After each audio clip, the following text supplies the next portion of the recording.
Muy buenas noches. Para dar inicio a esta exposición, quisiera presentar a la expositora que impartirá la sesión de hoy.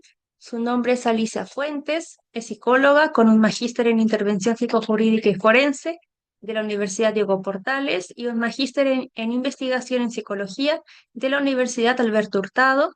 Es diplomada en entrenamiento en entrevista forense de niñas y niños de la Universidad de Griffith en Australia, en Derechos de la Infancia y Adolescencia de la Universidad de Talca, en Niñez y Políticas Públicas de la Universidad de Chile, en Técnicas de Peritaje Forense Psicosocial en Víctimas de Delitos Violencias de la Universidad de la Frontera y en Pericia Psicológica Forense en el marco de la Reforma Procesal Penal de la Universidad Santo Tomás. Además, es instructora para la formación en relación a la Ley número 21.057 sobre entrevistas videograbadas a niños, niñas y adolescentes.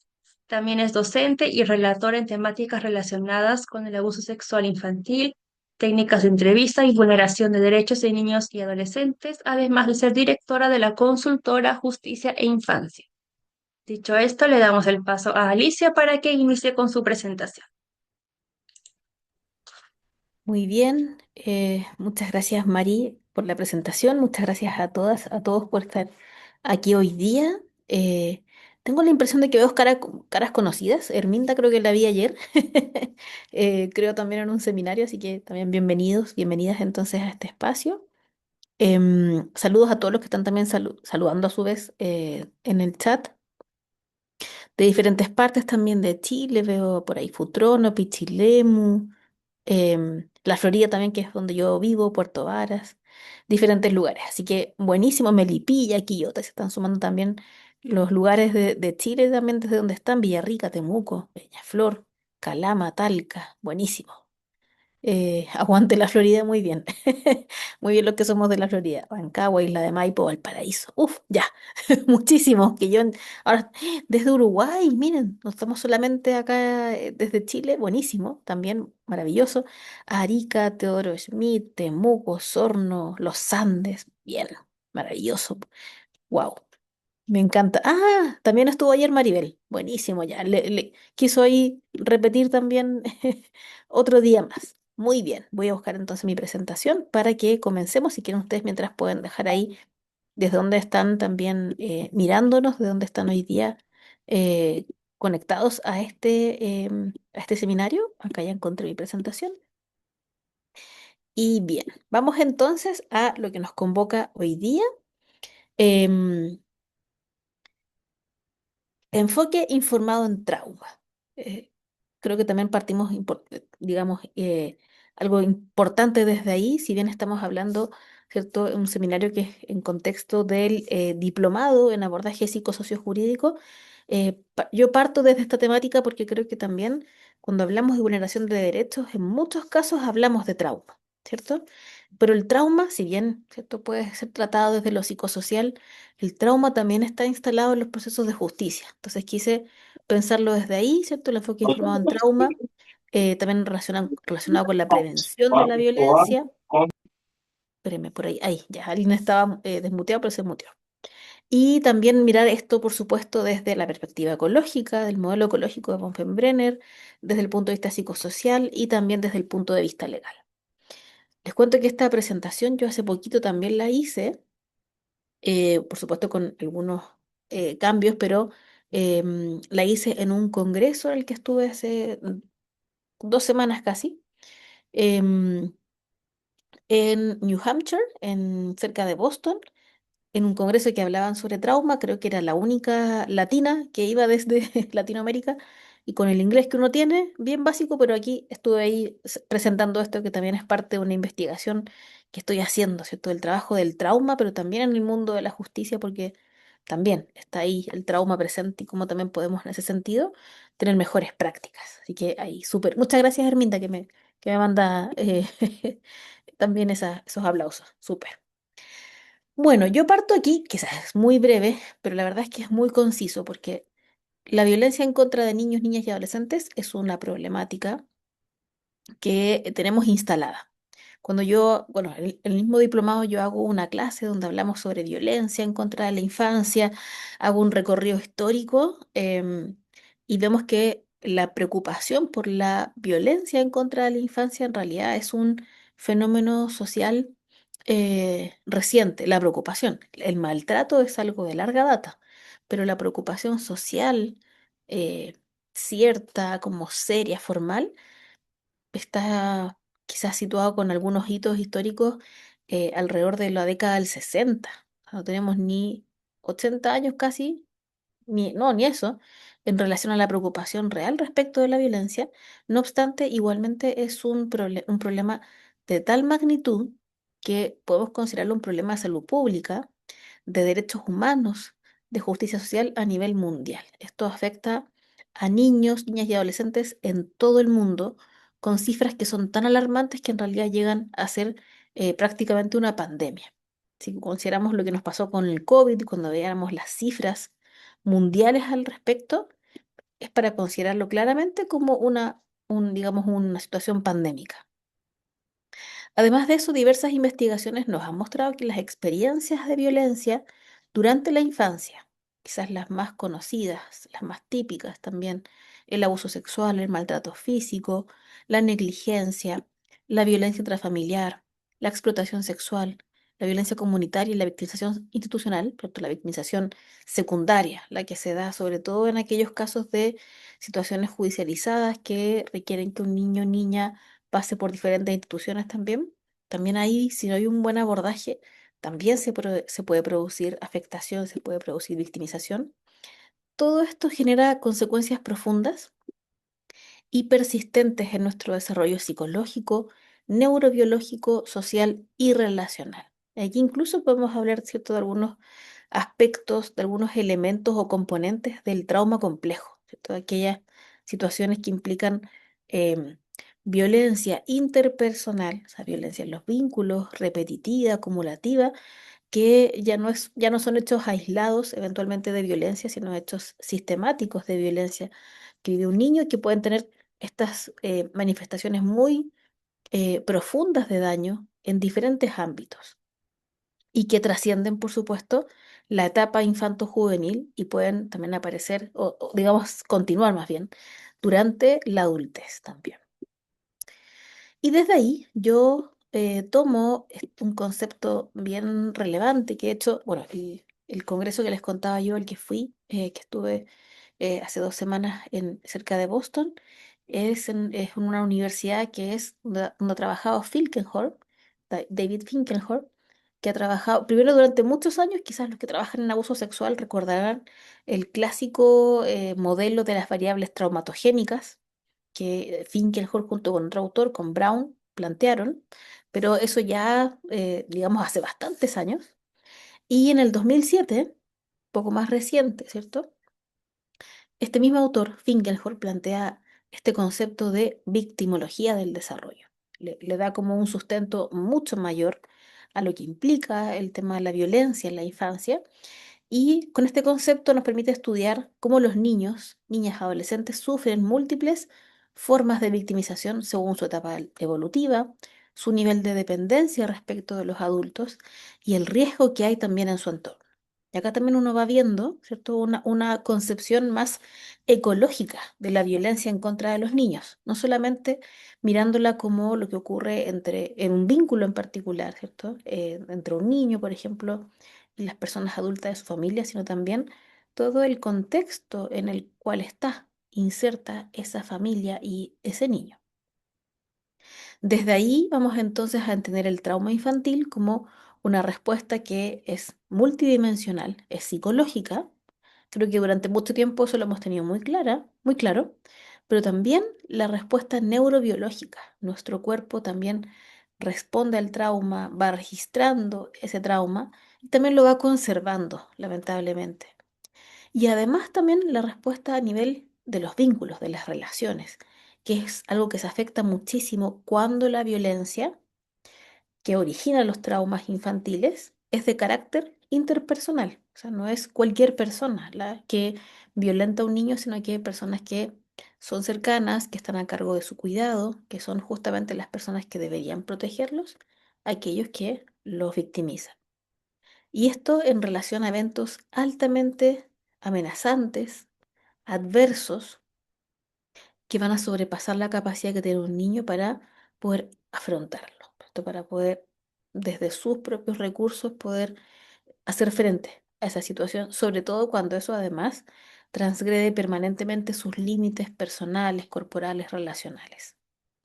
Y cuando estas experiencias son reiteradas en el tiempo, prolongadas y ocurren en contextos interpersonales, vamos entonces a hablar del trauma complejo, que también es un concepto que creo que está bastante en boga, está bastante, digamos, no solamente en el contexto, ¿cierto? Psicológico o en la disciplina psicológica, sino también ha traspasado de alguna manera. Y yo, por ejemplo, veo en muchos casos dentro del sistema de justicia, por ejemplo, justicia de familia, que se habla del trauma complejo, ¿cierto? Cuando hablamos de eso, entonces estamos considerando no traumas, entre comillas, simples o traumas aislados en la vida de un niño, sino que estas experiencias repetitivas, acumulativas e interpersonales de violencia. Entonces, ese también es nuestro enfoque paradigmático. También dentro del diplomado tenemos clases donde profundizamos muchísimo más en lo que implica la victimología del desarrollo, pero ya desde ahí tenemos un parámetro para poder empezar a entender y a pensar en el trauma. Y cuando hablamos de tener un enfoque informado en trauma, implica conocer el trauma, entenderlo y también desde ahí actuar informadamente, o sea, actuar con conocimiento respecto de lo que es el trauma y también cuáles son sus implicancias. Entonces, este enfoque nos permite, o sea, nos promueve más bien comprender las conductas que tienen los niños, sus necesidades, las respuestas que nos dan desde el impacto del trauma y no únicamente en modelos centrados en el control, en el riesgo y sobre todo en la patologización. Tendemos también a psicopatologizar mucho a los niños que han vivido diferentes experiencias acumulativas que han llevado, ¿cierto?, al trauma complejo, con diferentes etiquetas diagnósticas que puede ser que sintomatológicamente efectivamente calcen. El trastorno posicionista desafiante, es uno de los ejemplos más recurrentes. También incluso algunos diagnósticos de trastorno por déficit atencional con hiperactividad también se suelen quizás solapar o traslapar con lo que implica el trauma, con lo que implica la expresión del trauma. Entonces este enfoque nos dice, antes de hablar de niños en riesgo o situaciones de riesgo a la que llegan los niños, em, del control conductual, de la psicopatologización, antes de eso, hablemos de la comprensión de las conductas desde cómo un niño ha tenido que sobrevivir a experiencias acumulativas y repetitivas de trauma. Este enfoque ha tenido, digamos, se ha instalado en algunos lugares, en algunos sistemas y en particular en el ámbito de salud, que es donde está las experiencias que existen a nivel internacional, están mucho más centradas efectivamente en el sistema de salud. Ahí se ha trabajado un poco más, se ha avanzado un poco más en ese sentido. Hay algunas iniciativas también respecto de educación. em, y algunas en protección y justicia. De hecho, bueno, por qué también les comentaba de este congreso y por qué también hice esa presentación es a propósito también de mi trabajo de doctorado que tiene que ver con esto y en la revisión que he hecho me he dado cuenta, mirando países que tienen enfoques informados en trauma en el ámbito de justicia, que son buenas prácticas, nada es como modelos que legalmente estén instalados, sino de buenas prácticas, como Estados Unidos, Finlandia, algunos otros países de Europa. Fíjense, y es bien llamativo que esos enfoques informados en trauma están específicamente en los sistemas de justicia juvenil, o sea, con infractores de ley, más que en víctimas infantiles de situaciones de maltrato, de violencia. No digo que con eso, o sea, con eso no digo que esté mal, por supuesto que no. Es muy bueno tener un enfoque informado en trauma que no, no esté acotado únicamente a un área. Lo llamativo es que en muchos lugares han comenzado por ahí, desde la justicia juvenil, ¿cierto? Con una idea de no solamente mirar el presente de un adolescente que ha infringido la ley, sino de mirar también una trayectoria, ¿cierto? Y pensar efectivamente a partir de diferentes factores cómo es que este adolescente está acá. Y seguramente muchos de ustedes también trabajan, han trabajado en el sistema proteccional, saben que muchas veces las trayectorias de vulneración, sobre todo cuando es vulneración grave, durante la infancia también pueden, digamos, estas trayectorias desembocar en situaciones de infracción de ley durante la adolescencia. Bueno, los enfoques informados en trauma en general surgen como una propuesta para transformar prácticas institucionales, que como decíamos antes están tradicionalmente centradas en el control, la patologización, para promover entonces respuestas que sean más sensibles al impacto del trauma. Y acá hay un concepto importante. Los enfoques informados en trauma, así como tal, están pensados como instalaciones institucionales. O sea, que por ejemplo, un hospital piense en instalar el enfoque informado en trauma con todo lo que eso implica, ¿cierto? Capacitación, formación, revisión de procesos, revisión también continua de esos procesos, cambios en diferentes ámbitos, pero a nivel institucional. Y eso es lo que lo hace también, por supuesto, también quizás más desafiante, más ambicioso y también más complejo en su implementación, porque eso implica una institución completa, idealmente informada en trauma.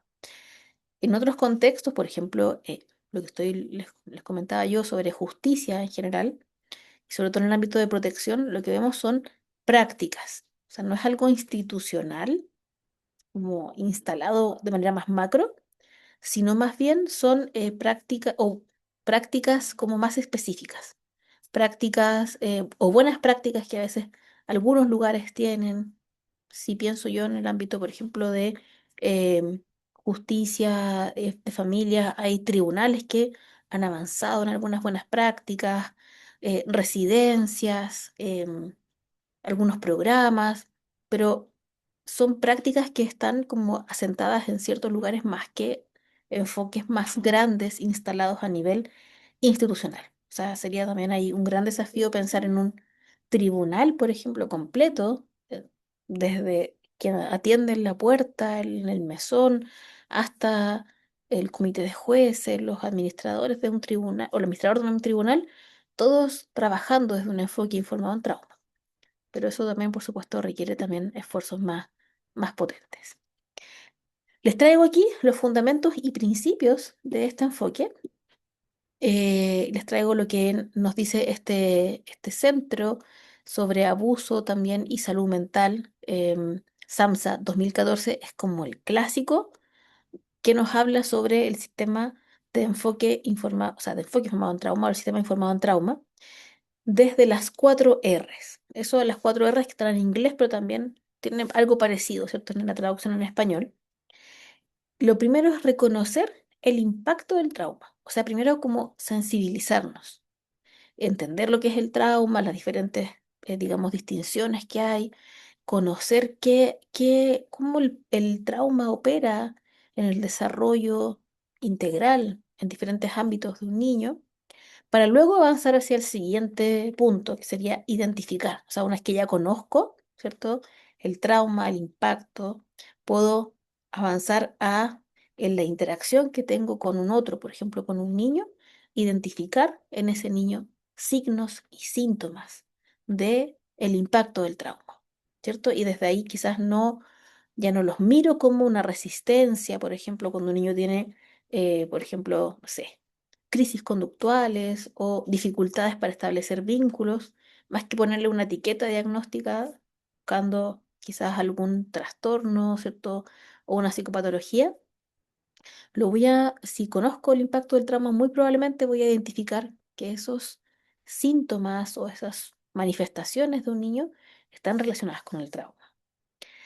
Entonces, una vez que conozco el trauma, identifico cuando aparece, luego entonces ya podría yo responder integrando el conocimiento sobre el trauma en mis prácticas. Entonces ya puedo pensar en intervenciones, en interacciones, en hacer cambios, incluso a nivel de infraestructura, a nivel de espacios, pensados eso en relación con el trauma.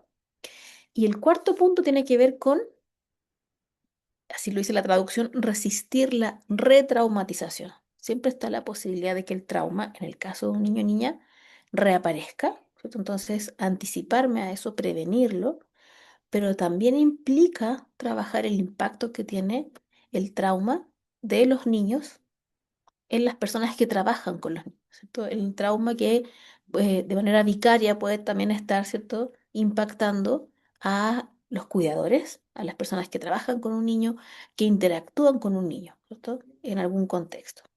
Y estos cuatro principios, las cuatro R, son las que se han transformado en uno de los marcos más influyentes, los que cuando hablamos de enfoque informado en trauma, se ve sencillo, pero básicamente es esto. Estoy trabajando actualmente en una consultoría con el Servicio de Protección Especializada en términos de justamente avanzar hacia residencias que estén informadas en trauma. Y se está trabajando también en, bueno, en varias cosas. Creo que es un trabajo bien de larga data, bien de largo plazo, porque implica, por ejemplo, hacer esto con diferentes funcionarios, diferentes profesionales que trabajan, por ejemplo, en las residencias. Son cambios que son lentos cuando queremos instalar este enfoque en una institución, pero son también cambios que a largo plazo muy probablemente van a dar también buenos resultados. Bueno, nuestros enfoques informados en trauma suelen incorporar también, junto con las cuatro R, que es como instalarlo, ¿cierto? Principios también relacionados con la seguridad física y emocional. Y esto es fundamental en niños que han sido vulnerados en sus derechos, sobre todo de manera repetitiva, ¿cierto? Permanente en su vida. Brindarles espacios, brindarles vínculos donde se pueda restablecer la sensación de que estoy seguro, de que estoy a salvo, que no estoy en peligro.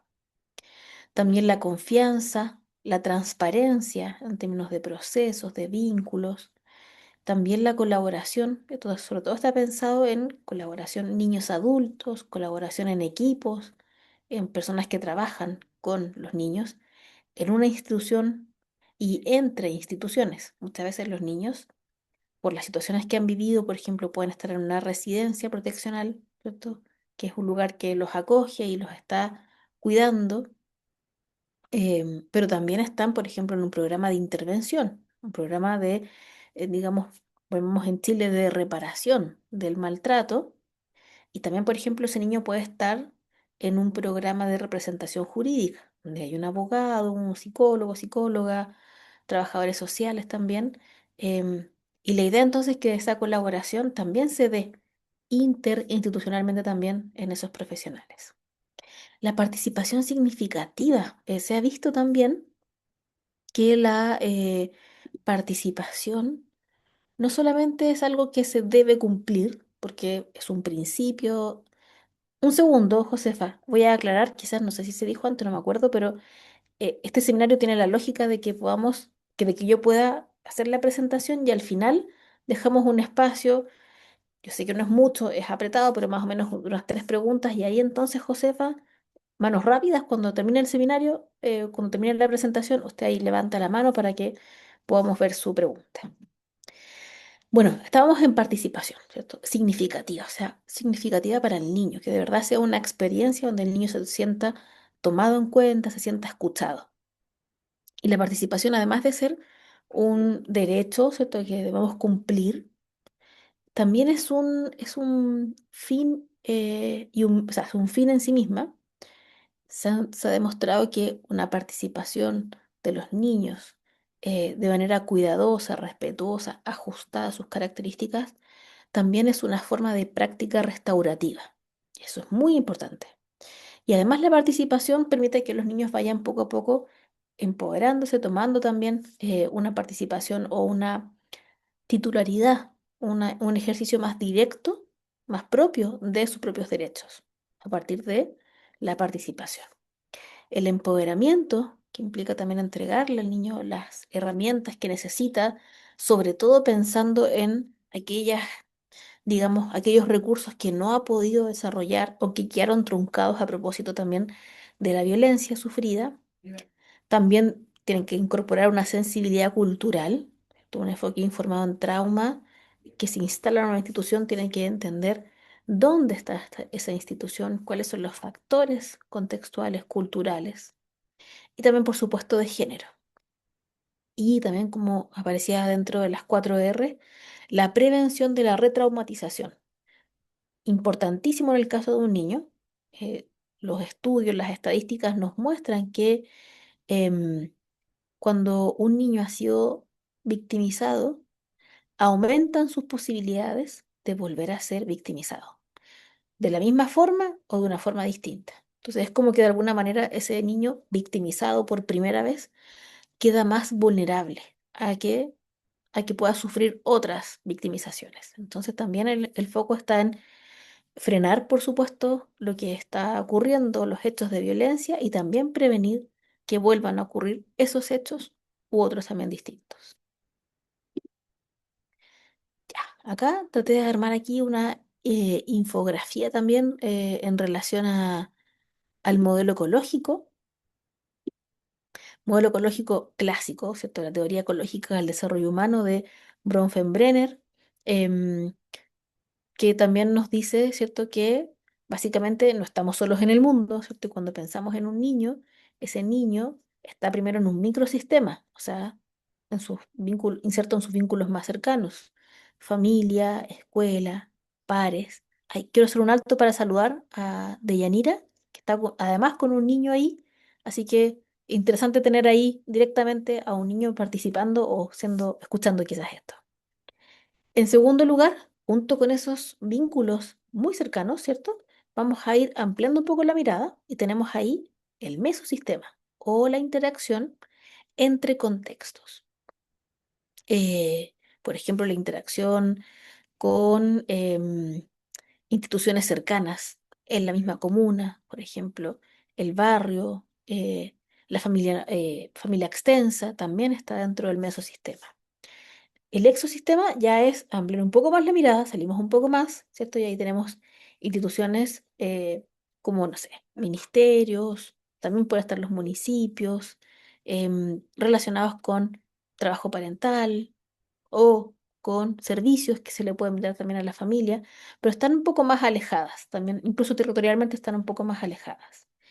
El macrosistema es finalmente como, digamos, casi el último anillo, ¿cierto? Mucho más lejano, donde están los aspectos culturales, las normas sociales, las políticas públicas, las creencias que tenemos también a nivel social y que compartimos. Y luego tenemos el cronosistema, que todo esto además, todo esto que estamos hablando está dentro de una dimensión temporal, ¿cierto? Em, Criar a un niño, ¿cierto? Es distinto en el Chile 2026 que en el Chile 1980, por ejemplo. Incluso crear un niño 2026 en Chile puede ser distinto a Chile 2020, ¿cierto? Y Chile también es extenso y podemos también tener mucha diversidad y puede ser distinto crear a un niño en una región o en una localidad que en otra, ¿cierto? Entonces también eso nos dice todos estos sistemas de interacción que tiene el niño, la familia con estos otros sistemas también está dentro de un contexto, de una ubicación temporoespacial. Entonces, este modelo, la perspectiva ecológica, también asienta una idea muy importante. La victimización y, digamos, la victimización y también su prevención no dependen exclusivamente de características individuales, de lo que pase en el niño o de las características individuales de los adultos que están a su cargo, sino de múltiples factores de riesgo y de protección que están en estos diferentes sistemas y que además van a estar interactuando entre sí. Esto también, por supuesto, lo hace mucho más diverso, también mucho más complejo. Entonces, la prevención, si pensamos en prevención, siempre es un verbo que es ambicioso y que es al que deberíamos apuntar, ¿cierto? No solamente intervenir cuando ya se produjo, reparar, proteger, restituir, sino también avanzar en este concepto, en este verbo de prevenir, o sea, poder anticiparnos. Y anticiparnos implica justamente conocer, ¿cierto?, estos factores de riesgo, estos factores de protección que están en estos diferentes contextos y trabajar y pensar en intervenciones que apunten en esos múltiples niveles, no solo en un nivel en específico, sino en a nivel individual, por supuesto con el niño, también a nivel familiar, a nivel comunitario y también de orden institucional. Entonces, el llamado a la prevención respecto de la violencia es un llamado a trabajar en todos estos ámbitos, no de manera aislada, por separado, pensar que es algo solamente de casos individuales, es mucho más allá. Como dice acá, la prevención entonces de la violencia requiere comprender que las experiencias traumáticas no se producen solo a nivel individual. Cuando hablamos de trauma, muchas veces se tiende a pensar que el trauma es algo solamente individual, ¿cierto? Y si hablamos de trauma colectivo, hablamos de un trauma que viven varias personas a propósito de una misma experiencia. Pero seguimos pensando en lo que pasa internamente en la persona, que por supuesto que es importante. Pero esas situaciones que generan trauma, el niño, la niña, el adolescente traumatizado que vive, experimenta el trauma, también está, ¿cierto?, en contextos relacionales, familiares, también a nivel comunitario, cultural, institucional. O sea, el trauma también está presente en esos ámbitos. Entonces, ¿cierto?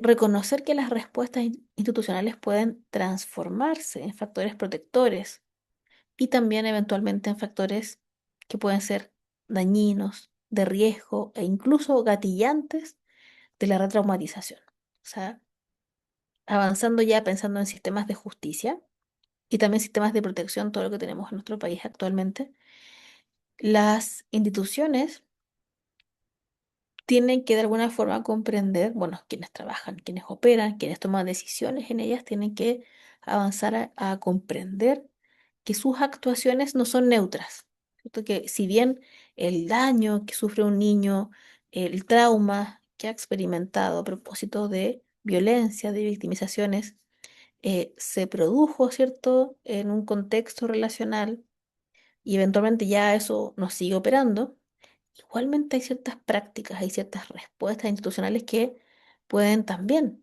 ser otra experiencia más de victimización. Entonces, no pensar que lo que hace una institución em, es neutro, no tiene, digamos, ningún tipo de impacto o de alcance en relación a niños traumatizados, sino que sí puede ser un factor protector cuando esa participación en los sistemas de justicia, por ejemplo, está bien pensada, ajustada también a los niños, o eventualmente por el contrario, ¿cierto? Puede ser una fuente dañina de retraumatización, de gatillantes, de aspectos que recuerdan el trauma al niño. Y en ese sentido, entonces, diversos estudios en el tiempo, en diferentes contextos, también tenemos estudios en Chile, han mostrado que procedimientos excesivamente adversariales, ¿cierto? De contención, de conflicto, interrogatorios inadecuados también a los niños, no saber hablar con los niños, largos tiempos de espera, falta de información, prácticas y prácticas poco sensibles pueden generar nuevas experiencias traumáticas eventualmente en un niño, sobre todo si esto se acumula de alguna forma, ¿cierto?, en un caso en particular. Y en ese sentido, uno de los principales aportes de los enfoques informados o basados en trauma ha sido evidenciar cómo los sistemas de justicia pueden transformarse en espacios de retraumatización, revictimización para niños víctimas de violencia. De nuevo, los espacios judiciales, los espacios también de protección no son neutros. Las actuaciones, las respuestas que les damos a los niños pueden ir en sentidos muy diversos en ese sentido, digamos, en esas situaciones. ¿Cuándo podría ocurrir eventualmente la retraumatización a propósito de la interacción de los niños con la justicia? Cuando tienen que repetir, ¿cierto?, muchas veces sus testimonios, cuando están expuestos a sistemas que no son amigables, que tienen lenguaje complejo, intimidante, cuando el ambiente en el que están, digamos, participando en justicia es hostil, es intimidante, cuando no comprenden el proceso judicial, sin duda, porque están como participando a medias, o en realidad no están participando porque no están siendo informados respecto de lo que implica su participación o no saben cómo poder expresar sus dudas, inquietudes y quedan entonces en un limbo en ese sentido. Cuando perciben incredulidad en el entorno, cuando no se les presta, ¿cierto?, atención y credibilidad a lo que están contando o se les culpabiliza, se les responsabiliza de lo que están viviendo, por lo que están viviendo, y también cuando carecen de apoyos adecuados en este contexto. En ese sentido, nuevamente, si esto nos indica que los espacios judiciales no son neutros, tenemos que también trabajar y avanzar hacia prevenir eventualmente situaciones que puedan revictimizar a un niño en ese contexto, ¿cierto? Brindar y pensar de antemano cuáles son los espacios o cómo debería ser un espacio seguro para un niño en un tribunal, ¿cierto? Cómo podemos también avanzar hacia que las personas que interactúan con los niños en los tribunales estén informados en trauma y, ¿cierto?, centrados en sus derechos también. Y como dice acá al final, en el post-it de abajo, escuchar sin daño, acompañar sin revivir o sin reactivar, ¿cierto?, el trauma en los niños. Y les traigo acá algunos ejemplos de, puede que eventualmente no sean enfoques totalmente, o sea, enfoques informados en trauma totalmente instalados en los sistemas de justicia, pero sí van en la línea de las prácticas sensibles en trauma. El primero de acá son los Child Advocacy Center, que son estos centros que están en Estados Unidos. em, Centros que tienen diferentes prestaciones en el mismo lugar. Esa fotografía es de un Child Advocacy Center en Texas, que tiene muchos resguardos. De hecho, yo traté de ir a conocerlo, pero en esa puerta que ustedes ven ahí, como de una mampara que está como acá, un poquito más abajo, hay como una especie como de, ¿cómo decirlo? Como de sala de espera. Y no cualquier persona puede entrar a un Child Advocacy Center. Tiene que ser alguien que tenga alguna citación, que esté en algún caso. No es como ir y entrar en estos lugares. Hay mucha seguridad también en ese sentido, que es lo que estamos pensando, ¿cierto? Cuando hablamos de prevenir la retraumatización, que los niños vayan a lugares donde sepan que van a estar seguros, pueden confiar en que van a estar bien en ese lugar. Y ahí, en esos Child Advocacy Center, vamos a encontrar prestaciones de psicología forense, médico legal, em, evaluaciones psicológicas, intervenciones sociales, psicológicas para el niño, también para su familia. O sea, la idea es que el niño pueda encontrar en un lugar diferentes prestaciones que en otros contextos podrían estar en diferentes lugares. Y es muy similar, ¿cierto?, a lo que plantea esto que está acá al final, que es el modelo Barnahus, ¿cierto?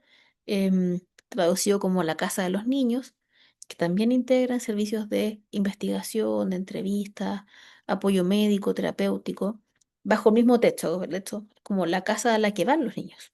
Los niños que han sufrido experiencias de violencia no tienen que ir a diferentes lugares, transitar, conocer nuevos lugares, nuevas personas, sino que van también a estos centros donde deberían también estar esas prestaciones. Muy similar también a los Child Advocacy Center, de alguna forma el modelo Barnahus que está en varios países de Europa, ahora también siendo instalado en España, poco a poco, progresivamente en cada comunidad autónoma, están inspirados en los Child Advocacy Center. ¿Qué tenemos en Chile? Tenemos un avance que, créanme que es muy, muy significativo porque tenemos acá, en el ámbito penal, eso sí, quizás es más acotado a ese contexto, la ley 21.057, que es la ley sobre entrevistas investigativas videograbadas, que introduce esta técnica para que los niños no tengan que repetir muchas veces su relato cuando estamos en la investigación de un delito. Es solamente entonces una instancia, que es la entrevista investigativa, hecha por personas que están formadas, acreditadas para eso, entrevistas que se videograban, entonces ese registro queda, ¿cierto? Em, Queda de alguna forma transparente también, es más confiable para quienes trabajan en el sistema y, por supuesto, con protocolos especializados de entrevista. Acá en esa fotografía aparece una sala especial de un tribunal, que también se han hecho adaptaciones en los tribunales de justicia en el ámbito penal para que los niños no vayan nunca más a la sala de audiencia, ¿cierto? No se enfrenten a ese contexto adversarial de conflicto. No van a estar ahí siendo interrogados, ¿cierto?, por todas las partes con este lenguaje adulto técnico, complejo, con cuestionamiento, sino que están en esta sala aparte y hay una persona que se llama intermediario, que tiene la labor justamente de tomar las preguntas que hacen igualmente los intervinientes, pero poder también entregarlas al niño de forma comprensible, con ajustes, que sean preguntas que estén, digamos, en concordancia con lo que los niños pueden entender de acuerdo a su edad y también a sus características. Este avance en Chile es muy importante porque además es una ley. En muchas partes tenemos buenas prácticas, pero lo que tenemos en Chile, de hecho, es muy mirado en otros lugares porque acá es obligatorio hacer todo esto que les conté recién. De hecho, bueno, también estuve hace poco en un congreso de entrevistadores de diferentes partes del mundo que ven como que ven con mucha envidia lo que pasa en Chile, porque en otros países se utiliza la técnica de la entrevista investigativa videograbada, pero muy a criterio de las fiscalías o digamos los órganos persecutores que hay en cada país, con esta idea más bien de una buena práctica. Lo mismo es lo que pasa en el ámbito de la declaración judicial, digamos en el juicio oral, que también en Chile es obligatorio todo este protocolo, todos estos resguardos, sí o sí tienen que estar presentes de forma obligatoria, si no en realidad, incluso si no se hace así como corresponde, podría haber un vicio, digamos, en la forma en que se hace. Entonces esto es obligatorio. Y eso sí que es algo que prácticamente no tenemos en otra parte del mundo, como algo obligatorio. Entonces, en Chile que nos gusta hacer leyes, logramos sacar también una ley que logró que obligatoriamente todos los niños en nuestro país, víctimas de delitos sexuales y violentos, reciban de alguna forma un buen trato, tuvimos que hacerlo por ley, un trato más especializado, de forma homogénea. O sea, no deberían haber diferencias en un lugar o en otro del país, debería ser en todos lados iguales. Esto suena muy bien.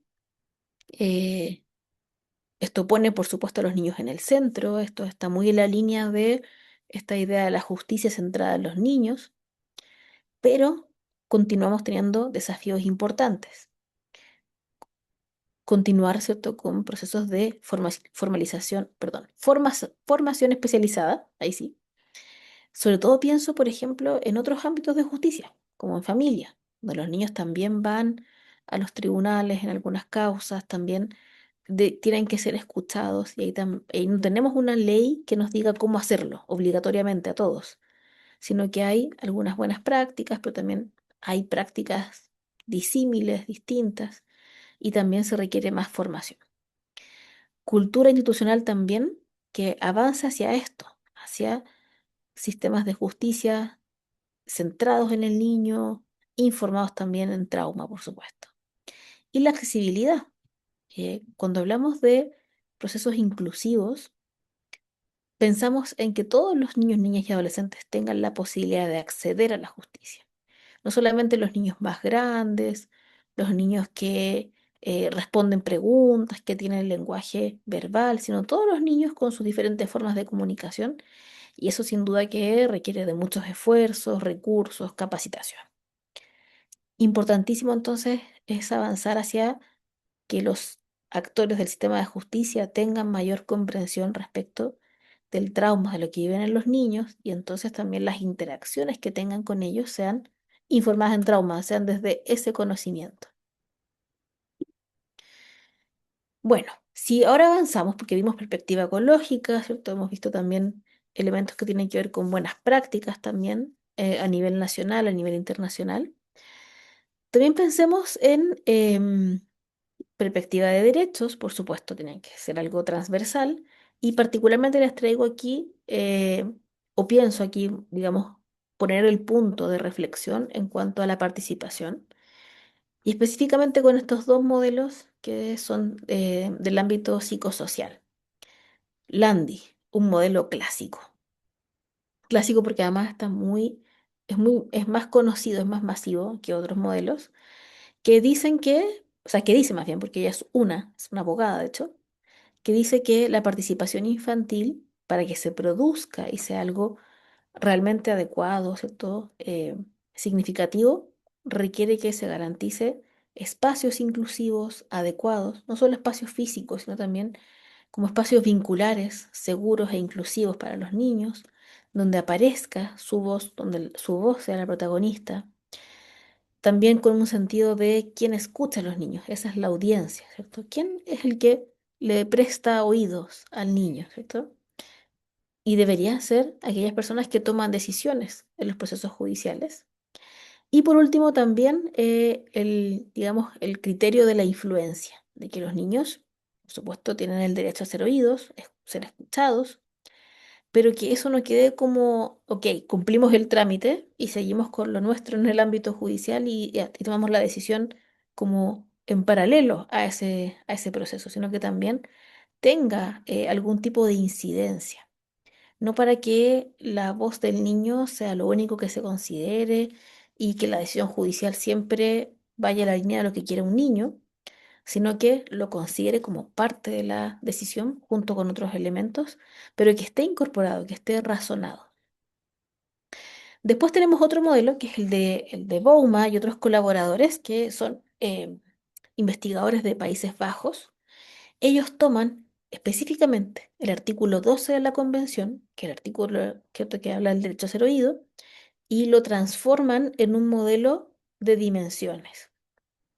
Y nos dicen, en todo proceso de participación para que efectivamente el niño se sienta escuchado, se sienta considerado, debemos siempre y en todo momento considerar tres elementos.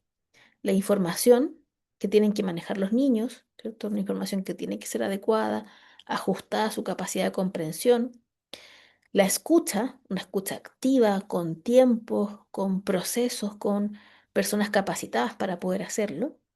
Y también desde el involucramiento, o sea, de efectivamente hacer a los niños partícipes, que se sientan parte, comprometidos en los procesos y también, por supuesto, también en las decisiones.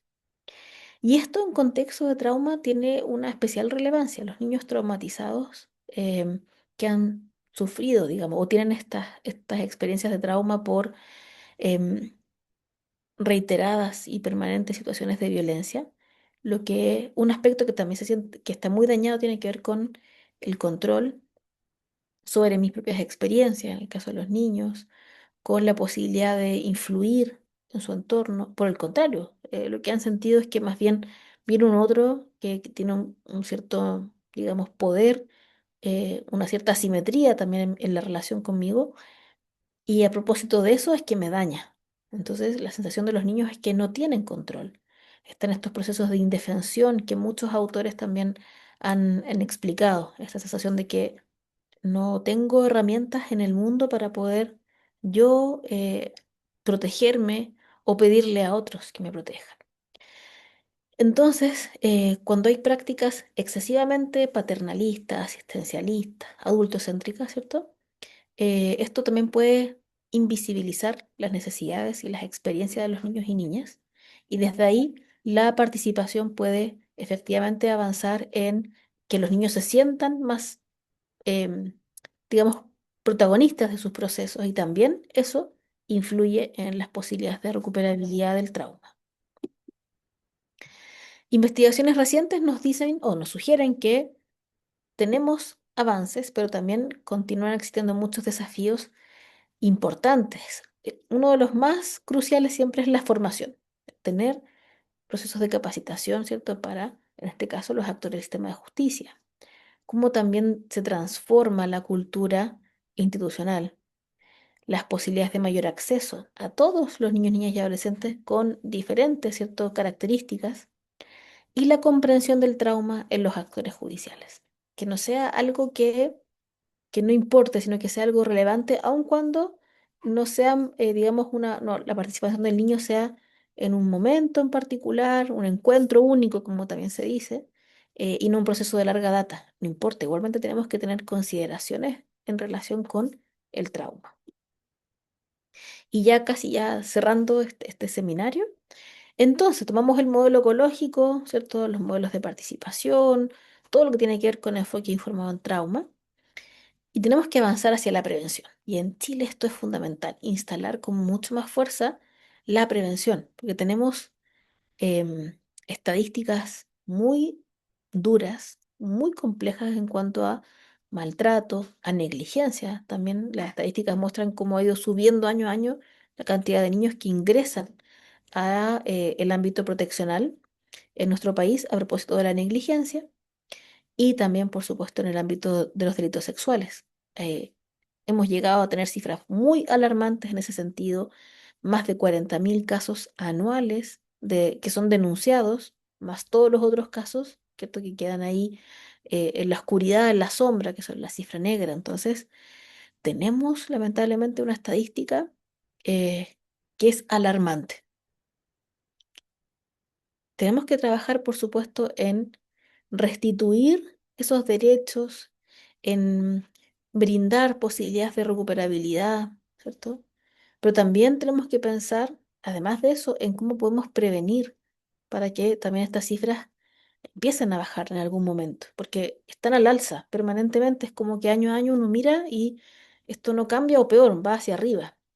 Entonces tenemos que trabajar también en prevención, pero prevención también implica esfuerzos, muchos recursos, con resultados que quizás son más a largo plazo, pero sí son resultados mucho más sólidos. A nivel individual, fortalecer, ¿cierto?, al niño, niña, adolescente en sus habilidades socioemocionales, brindarles estas herramientas que se sientan más empoderados, que se sientan más en control de su situación, entregar acceso a atención especializada, donde efectivamente tengamos programas y profesionales capacitados, bien capacitados en estas tareas, promover la regulación emocional y dar apoyo psicológico oportuno a los niños, también a sus familias. A nivel familiar, trabajar, ¿cierto?, en estos programas que también fortalecen competencias parentales, prevenir no solamente la violencia en contra de los niños, sino también contextos de violencia intrafamiliar mucho más amplios, dar apoyo a los cuidadores de diverso tipo y promover vínculos seguros, ¿cierto? Hemos dicho que en el trauma complejo, el, lo que genera el trauma está en los vínculos, ¿cierto? En la violencia que se produce en esos vínculos más cercanos para un niño. Tenemos que también trabajar en promover vínculos más seguros para él, porque ese es el camino de la recuperabilidad del trauma. Trabajarlo con la familia y también con otras personas que sean vínculos importantes para el niño. A nivel comunitario, trabajar con las escuelas, escuelas informadas en trauma. Hay otros lugares que están avanzando en eso, me parece también súper interesante, para también dejar de psicopatologizar lo que pasa con los niños, con los jóvenes, adolescentes en las escuelas. Pensemos en Chile, que hemos tenido también lamentablemente muchas situaciones de violencia dentro del contexto escolar y cómo podemos abordarla también desde escuelas que estén informadas en trauma. Redes comunitarias protectoras, espacios seguros de participación también en contextos comunitarios y reducir las desigualdades, que implica, por supuesto, una mirada mucho más amplia, no solamente como trabajar en lo comunitario pensando como en el barrio más cercano, sino también en mirar barrios excluidos, mirar cuál es la desigualdad y avanzar en reducir eso. Por ejemplo, pensando en lugares que no tienen acceso a servicios de salud, de educación o están muy distantes en algunos lugares. Y por último, el nivel institucional y estructural, ¿cierto? Instituciones, ya estamos hablando de algo mucho más amplio, mucho más también ambicioso, con formación especializada, con políticas públicas integrales que incorporen también aspectos relacionados con el trauma, justicia accesible, informada en trauma, coordinación entre diferentes sectores y también trabajando desde enfoque de derechos humanos permanentemente. Entonces, el enfoque informado en trauma no solo busca mejorar la respuesta frente a las víctimas, la respuesta de cuando ya se ha producido la victimización, que por supuesto que tenemos que ir ahí, es importante, sino también contribuir a la prevención de futuras experiencias de violencia que pueden también enfatizar, profundizar ese trauma. La prevención efectiva de la violencia requiere abandonar respuestas fragmentadas y avanzar entonces hacia sistemas integrales de protección, ¿cierto? Estos sistemas que vean todo esto desde un modelo ecológico como el que nos propone Bronfenbrenner. Desafíos actuales que tenemos. Lo pongo en negativo, pero pensando también que se convierten a su vez en desafíos, ¿cierto? La capacitación especializada, que hasta ahora sigue siendo insuficiente. La articulación interinstitucional, que no siempre se da, no siempre es tan articulado todo esto. En muchos casos, instituciones trabajan de manera más bien aislada, fragmentada. La desigualdad territorial en acceso a servicios también. La falta de enfoques culturalmente pertinentes, sobre todo pensando en Chile, que tenemos lugares con una presencia importante de pueblos originarios, también tenemos, ¿cierto?, presencia importante de migrantes de diferentes nacionalidades. Entonces, también pensar en incorporar ese enfoque culturalmente pertinente. Las barreras que tienen los niños todavía niños que tienen discapacidad, las barreras de acceso a la justicia. Eh, Cada vez menos barreras físicas, efectivamente, pero aún muy persistentes las barreras, sobre todo a nivel actitudinal, en relación con los niños con discapacidad intelectual y con otro tipo de discapacidades complejas también a nivel psicosocial. La persistencia de prácticas adultocéntricas y también las dificultades en implementación efectiva de políticas públicas. Sobre todo en Chile tenemos esta, digamos, lógica de hacer muchas leyes em, que en el papel, escritas, se ven súper bien y después hay una brecha importante de implementación ya en la práctica. Em, y también importante como desafío, cuando hablamos de enfoque informado en trauma, no dejarlo únicamente, ¿cierto?, en un plano excesivamente individual, descontextualizado, sino efectivamente el trauma está en el niño, está registrado, ¿cierto?, en su desarrollo, pero también eso implica, ¿cierto?, la interacción de ese trauma que está en el niño con, digamos, los diferentes entornos en los cuales él se vincula, y también pensar que hay factores estructurales. Podemos hablar de violencia estructural que también está trabajando o incidiendo en el trauma, como la pobreza, la exclusión, la violencia social. Desde ahí entonces resulta muy importante tener una mirada crítica en ese sentido, ecológica, desde estos diferentes niveles de intervención y por supuesto también basada en un enfoque de derechos humanos. Bien, ahí llegué al fin de mi presentación, casi puntual llegando a las 8. Em, Así que muchas gracias por haber escuchado también esta parte del seminario y también, por supuesto, ahora la posibilidad de algunas preguntas, como yo les comentaba en algún momento. Uy, muchas gracias por las manitos, me encanta, no sé cómo lo hacen. Pero ahora está entonces el espacio para poder dar también la posibilidad a algunas preguntas. Quizás no tenemos un espacio muy, muy amplio, ¿cierto? Pero sí por lo menos para unas 3 preguntas de aquellos que puedan levantar su mano. Y también le doy el pase ahí a Mari, que seguramente es la que va a estar ahí también viendo esta parte. Sí, vale. Ahora damos inicio a la ronda de preguntas. Veo que ya hay dos manitos levantadas, así que comenzamos con Heidi.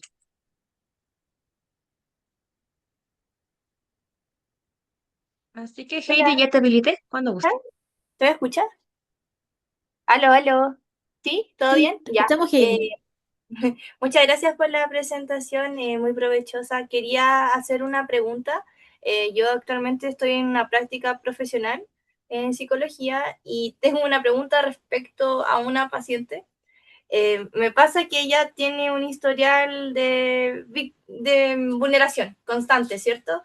Y hasta el día de hoy me cuesta mucho llegar a ella para que visualice, por así decirlo, o haga como este insight de lo que como que constantemente vuelve a este ciclo de violencia, ¿cierto? Que igual es como bien, pasa harto en violencia BIF, ¿cierto? Pero ella como que de forma inconsciente, y ella también es psicóloga.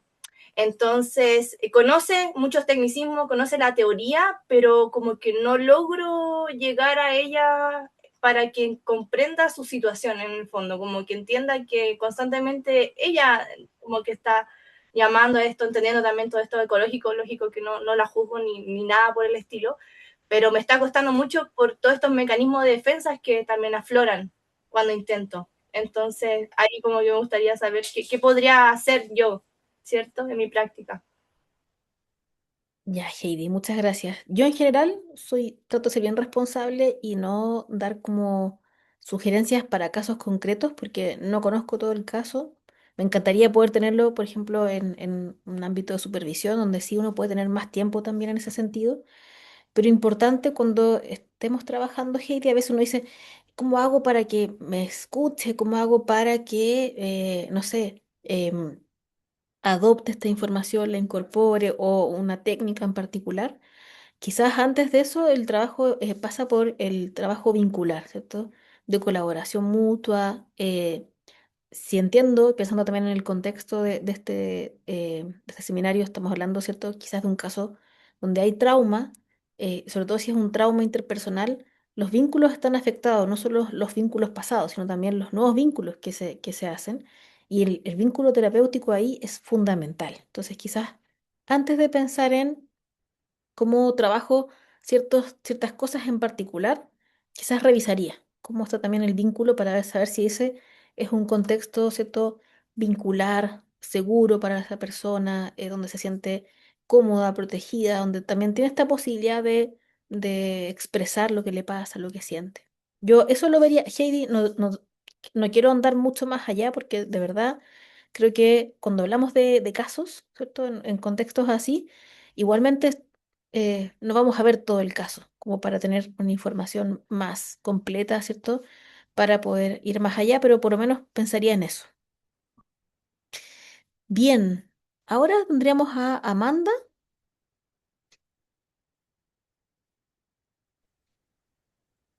Hola Alicia, bueno, antes que nada, darte las gracias por el seminario.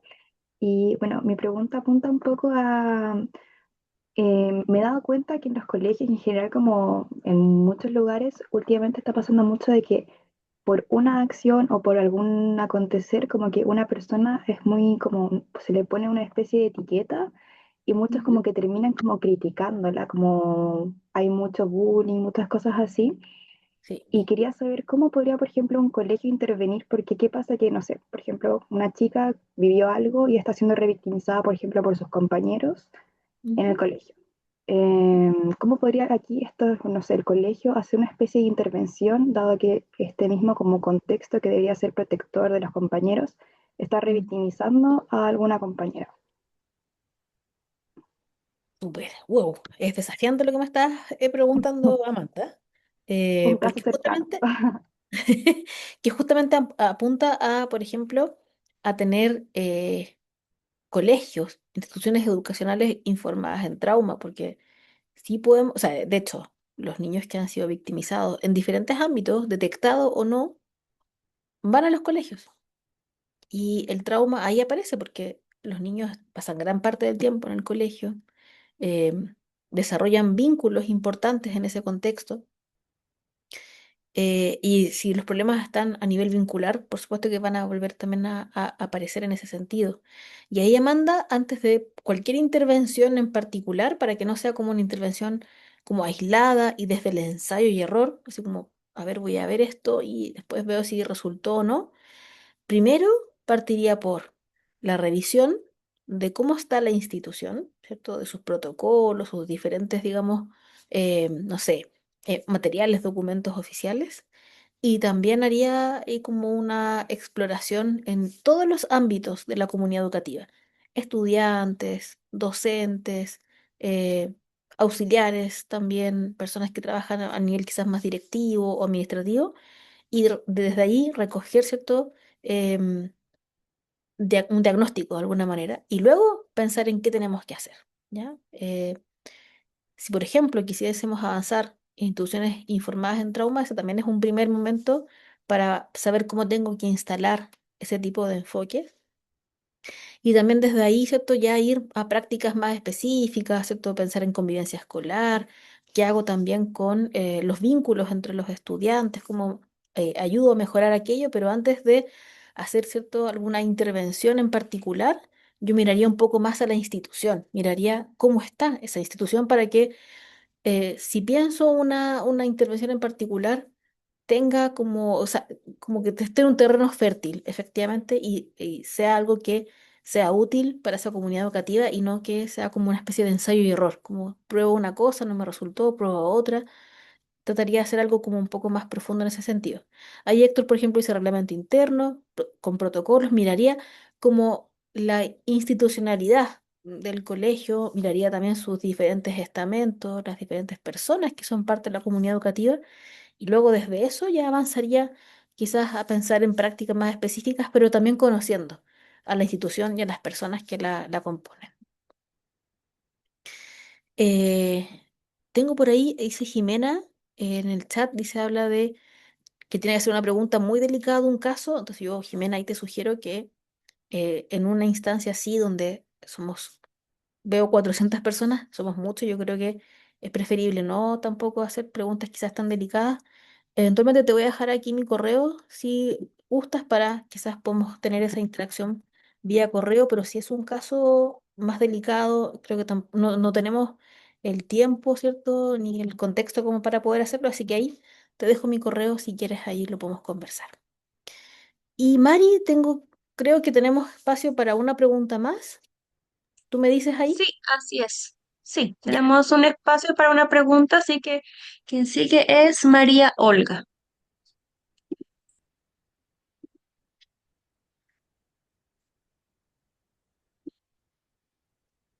María Olga, ya le estoy habilitando el micrófono, así que si estás, por favor, hacer tu pregunta. Si no, tendremos que pasar a la siguiente. Hola, buenas Buena. tardes. ¿Se escucha? Sí, se escucha. Hola, buenas tardes, ¿se escucha? Se escucha María Olga. Sí, Sí. ya, perfecto. Mire, la verdad que mi pregunta era la siguiente, porque hubo un caso bien que conmocionó bastante en el caso del colegio de la chica que apuñaló a una niña, que ambas eran menores y se dio esa situación en el colegio de apuñalar a su compañera. ¿Cómo se podría abordar o concientizar o hacer que los jóvenes o adolescentes o niños puedan tratar de resolver los conflictos de una manera más cercana, digamos, porque yo voy a hacer mi práctica profesional en un colegio, entonces me gustaría saber cómo abordar este tipo de situaciones, eh, generando a lo mejor la confianza con ellos para que puedan resolver estos conflictos de manera positiva, o hacer algún tipo de dinámica que lo haga abrirse a lo mejor un poco más a expresarse de manera más cercana con las personas que están a cargo de ellos, los profesores o el equipo docente o la dupla psicosocial que participa de su educación, digamos. Y bueno, también es una pregunta, no sé si tengo una respuesta única para esa pregunta. Creo que también la lógica es muy quizás de trabajo como con cada institución. Pero de nuevo quizás, y un poco también quizás la respuesta está de alguna forma en tu pregunta, en reforzar los vínculos en la comunidad educativa. Ojalá no llegar a vínculos que se dañen, ¿cierto? Como hemos estado también, digamos, siendo testigos de muchas situaciones de violencia en diferentes colegios y uno dice, ¿cómo llegamos digamos, a ese contexto? ¿Cómo llegamos a... Yo no estoy muy al día de lo que ustedes me cuentan, creo que lo he visto por ahí, pero estaba full, entonces he visto pasar la noticia de una niña que apuñaló a otra niña más pequeña a la salida de un baño, no he visto como más allá el contexto, ¿cierto? Pero estamos hablando de situaciones de violencia que ya son mucho más extremas. Entonces, bueno, acá hay varios componentes. Yo primero quiero pensar en que lamentablemente estamos llegando tarde. Lamentablemente es el primer titular que puedo también aquí decir. Tenemos en Chile dos encuestas que en términos metodológicos y técnicos son muy buenas en levantar información, que son las encuestas de polivictimización. Tenemos una del 2017, 2018 y una del 2023. Esta última nos alertó hace 3 años atrás del aumento de la violencia entre pares, hace 3 años. Violencia que estaba relacionada con riñas. No estamos hablando de algo suave, estamos hablando de riñas, o sea, digamos, peleas físicas que involucran a veces incluso más de dos niños, grupos de niños, violentando a uno o más niños, riñas, insultos y algo que también es muy grave, que es imponerle a otro, a un par, a que haga algo que no quiere en diferentes ámbitos. Tres tipos de conductas que son gravísimas y las conocíamos hace 3 años. Yo siempre digo que en Chile tenemos, así como hacemos muchas leyes, también tenemos muchos estudios, estadísticas y buenos diagnósticos como ese, que también nos van mostrando como, digamos, levantando alertas de la realidad, pero en 3 años yo creo que no hicimos mucho. No hicimos nada, probablemente como a nivel de política pública más importante. Y en ese sentido, ahora lo que podemos hacer es trabajar sobre lo que ya está pasando, lamentablemente, pero ahí igualmente me quedo y quería también comentarles a propósito de las muchas preguntas que veo que tienen mucho que también que ver con lo educacional, es que además a nivel social y en otros contextos también hay un aumento de la violencia de diferentes tipos. Entonces no es que haya una violencia como distinta a nivel escolar, sino que es la violencia que tenemos a nivel social que también se traduce en el espacio escolar. Trabajar ahí es complejo cuando ya se han producido situaciones así, ¿cierto? Ahí lo que hay que trabajar más bien en restituir una comunidad educativa que, pienso en los casos que ustedes me comentan, está traumatizada también, sin duda. Hay una traumatización vicaria del contexto educacional y hay que trabajar más bien ahí, ¿cierto? Con lo que pasa con, por supuesto, las personas directamente afectadas, pero también con el entorno de esas personas, con la comunidad educativa, los otros estudiantes también, en ese sentido, respecto de las consecuencias que eso puede tener también para una comunidad que se va a ver afectada, que se va a ver dañada, que no se va a sentir segura ni protegida. O sea, probablemente muchos papás van a pensar en qué pasó, en qué falló el colegio para que esto sucediera, los protocolos de seguridad, ¿cierto?, de protección de una niña que, no sé, creo que entiendo que la niña, la víctima tenía 7 años, entonces también ahí es muy complejo. Veo varias opiniones también en el chat que me parecen súper como interesantes también, aportando también a este debate. Lo que dice Frecia, no hay una receta única, ¿cierto? Se tiene que analizar en ese sentido el contexto. ¿Cómo está esta comunidad educativa para desde ahí pensar en qué intervenciones hago? Pero primero tengo que escuchar a las propias personas de la comunidad educativa. Yo pensaría antes en eso, antes como de ir como con una mirada como de hay que hacer intervenciones de cuáles tipos o cuáles son las mejores. Lo mejor va a ser en función de lo que podamos explorar en cuanto a lo que está ocurriendo en una comunidad educativa en particular, ¿cierto? Mirando todo lo que eso implica, haciendo un diagnóstico ojalá lo más colaborativo y participativo también, y luego ver cuáles podrían ser eventualmente las mejores acciones que podemos tomar. Ojalá desde la prevención. Ya sabemos, y vamos a reiterar el titular, el maltrato entre pares es una de las formas de violencia que más ha crecido en los últimos años. Tenemos una encuesta hace 3 años que nos dice eso. Si en los colegios en los que ustedes trabajan eso aún no se produce, aún estamos entonces a tiempo de prevenir, ¿cierto? Cuando ya se ha generado, tenemos que entonces trabajar en eh, reparar vínculos, reparar seguridad y eso también va a requerir tiempo. ¿Cómo busca la encuesta? A ver, muy cortito, busquen la segunda encuesta de polivictimización, ahí sí, en Chile. Con eso, yo creo que buscando eso, seguramente la van a encontrar y ahí ustedes van a poder ver ahí. Y que además, con esto ya cierro, quizás no cierro con algo muy, muy como eh, agradable, pero también es la realidad. Y tenemos que también ahí trabajar en que esta información que levantamos como diagnóstico en términos de violencia en contra de los niños también aparezca mucho más. Que es que además en esta segunda encuesta de polivictimización creció el número, la cantidad de victimizaciones que sufre un niño durante un año, durante el último año de vida. En la primera encuesta era de 9 situaciones, que ya encuentro que es altísimo, 9 situaciones de victimización durante un año. Avanzamos a 10. Ojalá que no lleguemos a la tercera encuesta, que seguramente va a ser, o sea, está comprometida a que se haga, y no lleguemos a que en vez de 10 tenemos 11, 12, y entonces, que bueno, hacemos muy buenas encuestas técnicamente, metodológicamente son de verdad un lujo, pero no traspasan, no trascienden, ¿cierto? seguimos levantando información, pero no hay una transferencia también específicamente a políticas públicas y también a la práctica en particular. Bien, me encantó este seminario. Debo decir que aparecieron muchas consultas, reflexiones también ahí entre ustedes. También yo respondí, también iban algunos respondiendo, así que muchas gracias también por el feedback que me dan. Les agradezco muchísimo también este espacio. Somos más de 400 personas. Eso también a mí me moviliza que estamos en este lugar hablando sobre esto.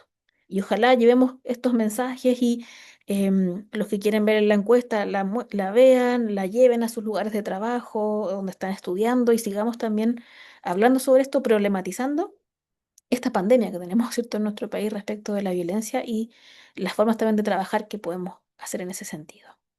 Sí, también espero verlas en seminarios, en cursos, me encanta. Les agradezco muchísimo también por haber estado hoy día acá. Les deseo suerte. Alguno de ustedes va entonces a tener una beca para que em, puedan estar en este diplomado y ahí con esto ya cierro. No es porque yo lo coordine yo y la recomendación pueda venir muy de cerca, pero de verdad em, en la práctica he visto cómo también este diplomado ha permitido también generar comunidades de profesionales que em, se producen también redes de contacto, de vínculos, de contención, de apoyo también, de materiales, incluso de temas de trabajo y con un equipo docente que yo siempre he intentado que sea el que trabaja con las temáticas, que no sean solo como expertos, sino que hay personas que trabajan en los temas, que puedan también estar ahí hablando con ustedes, ¿cierto? Interactuando, también generando estas reflexiones. Así que invitadísimos quien quiera hacer este diplomado. Ya no recuerdo en qué versión vamos porque vamos como en la séptima versión, creo. Y siempre me sorprendo que se inscribe una gran cantidad de personas y siempre desde ahí agradezco el tiempo y los recursos propios, en todo sentido que muchos de ustedes, como hoy día también están poniendo, ¿cierto?, a disposición del trabajo que ustedes hacen. Así que muchísimas, muchísimas gracias y con esto ya voy cerrando también mi participación en el seminario y entregando de vuelta el micrófono también para Mari para que vean ya el sorteo. Así que muchísimas gracias. Espero poder continuar viéndolos en otras instancias. Muchísimas gracias.